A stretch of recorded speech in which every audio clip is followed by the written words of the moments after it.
Hi there, I'm Sungeni Chithambo and I'm going to tell you about one of my favorite television journalists, Jonathan Dimbleby. He's a British journalist and current affairs presenter. He began his career at the BBC and since then has presented a number of documentaries reporting on cutting-edge current affairs issues. He appeals to me not only because of his lively nature and exciting way of reporting on current affairs, but also because of the different views he takes. Unlike many journalists who report on developing countries, he does not provide a single story of the places he visits. For example, when reporting on Africa in his famous 3-part documentary, An African Journey with Jonathan Dimbleby, he did not portray the cliched negative and hopeless view of Africa as a war or famine-stricken continent. Rather, he portrayed it as a diverse and colorful place. Here is a clip of part 1 of this fascinating documentary. But there hasn't been another 1984, and that's for a very good reason.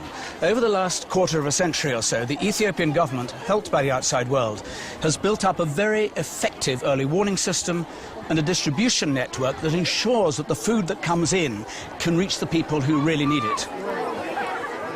Actually, it is virtually inconceivable that there'll be another 1984. Which does not mean the problem has been solved, but the need is patchy. Here, there is no shortage. Elsewhere, people would starve without the aid from abroad.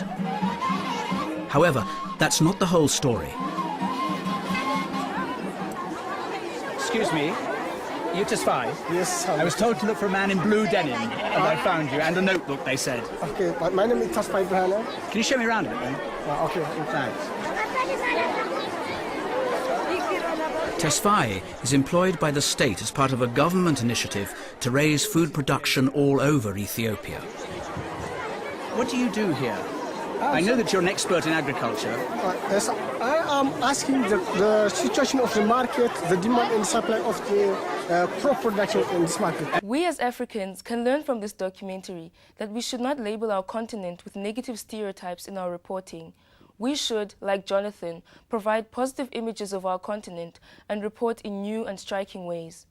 What is quite captivating about this journalist is that he travels far and wide to give us the most interesting documentaries. He did an admirable job on one of his major BBC documentaries, Russia, A Journey with Jonathan Dimbleby. In this documentary, he travels 10,000 miles through Russia to provide 5 one-hour episodes on this unique country. Coming up is a short clip from one of the episodes. There's a building boom in Chita at the moment, but wherever you look, the workers are foreign. So what's your name? 你叫什么名字？赵炳刚。我是赵炳刚。He's called Chao Bingang. Chao Bingang. Chao is the foreman of a construction gang from China. They come over on 11-month permits, hard workers, cheap labour. Talking to Chao was a fiddly process. My colleague Teresa speaks Russian but not Chinese. Svetlana speaks Chinese but not English. I can say Chao. Chao, why do you and your colleagues here come from your homes in China to work here in Russia? 就是他想问你，在俄罗斯比中国工资高，或者什么原因？我们在俄罗斯时候。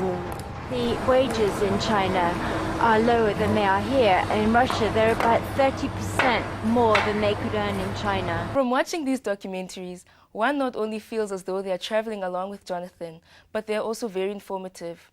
I find that he incorporates both entertainment and information in an appealing way. He also interacts with his subjects in a comfortable manner that we as journalists can aspire to. At 66 years old, he is still actively involved in the media industry. As the chair of the Index of Censorship, he hosted the 2011 Freedom of Expression Awards in London.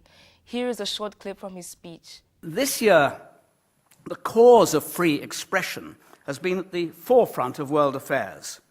To a degree that I suspect no one imagined, dictators across the Middle East who suppressed free expression for generations and who prefer to torture and to murder rather than allow their critics to speak freely have themselves been on the rack, driven from power or confronting wave after wave of protest from those demanding this essential human right. That's it from me. It's been a pleasure sharing this with you. Bye.